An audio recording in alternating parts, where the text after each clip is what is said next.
Welcome to The Monster Within, the podcast where we explore the minds behind the myths. Today's topic will be Grendel, the infamous creature from Beowulf and Grendel novels.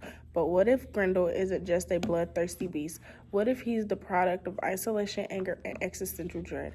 In this podcast, we will examine how these three powerful psychological forces turn Grendel from a curious outsider into a feared beast. Monster, yeah. Let us begin with isolation. Grendel is physically and emotionally cut off from both the human world and his kind. His mother can't speak. Humans treat him like a demon. This total separation leaves him in a psychological void. He watches the Danes from the outside, longing to understand them. He says, "I understand that the world was nothing, a mechanical chaos on which we stupidly impose our hopes and fears." Grendel isn't just alone. He feels invisible and unwanted. That intense loneliness drives him to seek connection, even if it's through violence. In a way, his attacks are cries for attention. He says, "See me, fear me, know that I exist." That leads us to anger. Grendel's rage doesn't come out of nowhere. It builds from rejection and confusion. He's not naturally evil. He's intelligent, curious, and poetic. But the more he's rejected, the more his pain turns to fury. He says, "I tried to tell myself it was just their stupidity, their bestial indifference to things beyond their poor understanding." This is classical frustration aggression theory. When someone is blocked from what they want, like acceptance, they react with violence. Grendel wants meaning and belonging. Instead, he met with fear and hatred. His anger becomes his only way to fight back against a world that constantly shuts him out.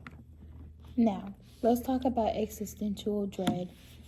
Grendel doesn't just feel alone or angry. He questions the purpose of life itself. He listens to the Shaper's songs that gives meaning to the world, and he wants to believe them. But he can't. He sees through the illusions and realizes life might be meaningless. He says, "I create the whole universe, blink by blink." That shows how isolated he is. He feels like the only conscious being in a chaotic world. Without purpose, without connection, Grendel sinks deeper into despair. His dread, his isolation, and his rage all swirl together, turning him into something terrifying, but also tragic. Maslow's theory of needs has Grendel stuck at the lower levels. He struggles with basic needs like shelter and food, and certainly lacks love, acceptance, or purpose. His violence may be a response to the way he is now. His attacks could be a distorted attempt to gain power or recognition, trying to assert some control over a world that rejects him. How Grendel grows up and forms relationship, he has disordered attachments by both craving connection and also fearing it. This is where his fear of rejection come in, and he feels he may get hurt. So is Grendel a monster? When I think about Grendel, I don't think it's fair to call him a monster. Sure, he's portrayed as violent. What if we're only seeing one side of the story? Is he a reflection of what happens when someone is shut out, misunderstood, and left to face the darkness alone? I think he is a misunderstood outsider rather than a monster. Grendel is a very isolated individual who lives in the shadows. He doesn't have a reason to attack because he is evil. He attacks because he is badly rejected. He's not just a killer. He's a thinker, a dreamer, someone who feels too much and finds no place to put it.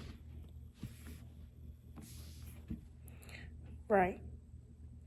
And it's not like he chose to be the way he is.